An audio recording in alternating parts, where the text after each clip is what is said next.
This episode of Techno Buffalo is brought to you by lynda.com.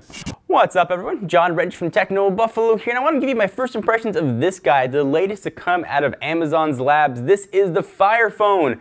Is it worth it? Is it not worth it? Should you pick one up, pre-order, whatever it might be? Stick around, I'll tell you my first impressions of the latest from Amazon.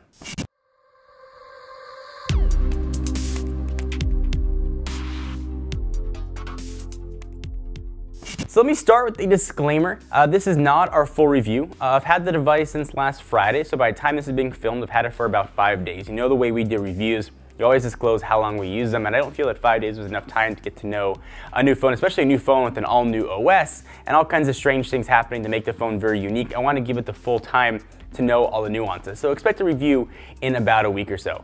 Another disclaimer, the device received a software update earlier today. It's being filmed on Tuesday. To 3.5.1, so a few changes are in there as well. So I really like Fire OS on a tablet. I love the Kindle Fire HGX devices. They work absolutely awesome. I think they're well designed, well engineered, and the OS is really intuitive. On a tablet, I mostly just use the browser and a few apps. It's pretty simple stuff. On a phone though, that same OS with some tweaks can become really confusing.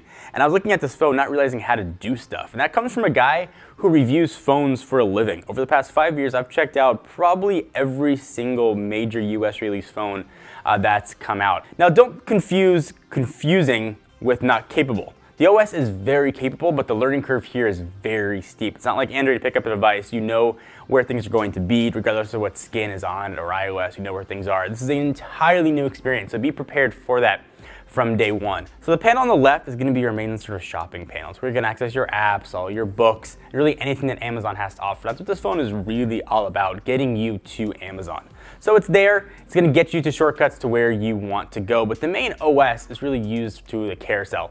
It's going to show you all your apps in reverse chronological order. It gives you information below them that you can click on. Unfortunately, though, you don't know what information is going to show, and you can't really control what information is going to be there. You're sort of at the mercy of the OS to figure it's going to show you the shortcuts that you want. For example, if you click on settings, you're going to get a few settings that are going to show up down below. You have to actually go into the settings app to access the rest of the settings. I wish you could sort of customize what's going to show below in the carousel.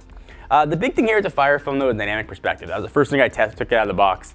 It's got 5 cameras that are staring at you. One in each corner is going to be used for dynamic perspective. What that's going to do, it's going to see your head, it's going to track where you're moving and where your head is in relation to the device, and it's going to sort of move things around. If 3D, for example, sort of brought things out from the phone, dynamic perspective sort of brings you inside of the device. Think of it as putting your face inside of a picture frame and looking around at the image. That's really what you get with the Fire Phone. You can see around icons. You can see sort of behind text. It's a really cool way to show things. It was really awesome in gaming. I thought it added a whole new dimension to gaming. Anywhere else though, it kind of became a bit cumbersome to use.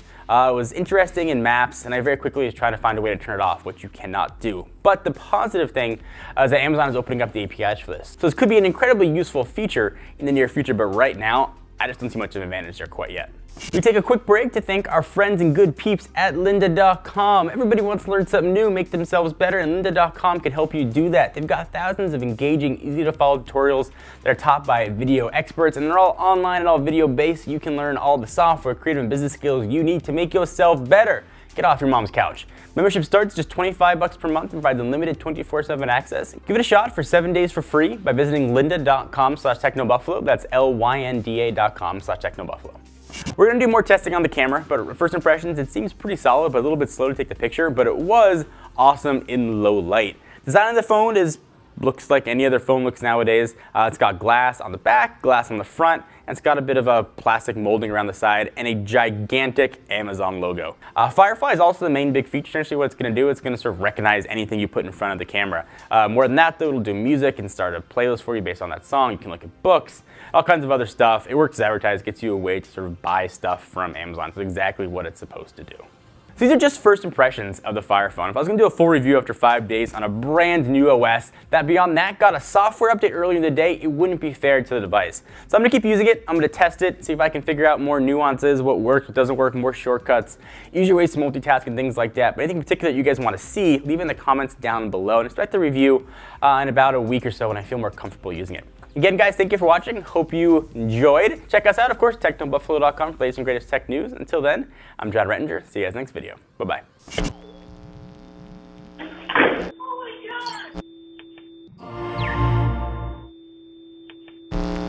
Thank you guys for watching. Please subscribe right here to be the first ones to know whenever new videos get uploaded. We got a ton of stuff. We do phones, tablets, cars, anything that has to do with consumer electronics that has to be plugged in or uses batteries, we review.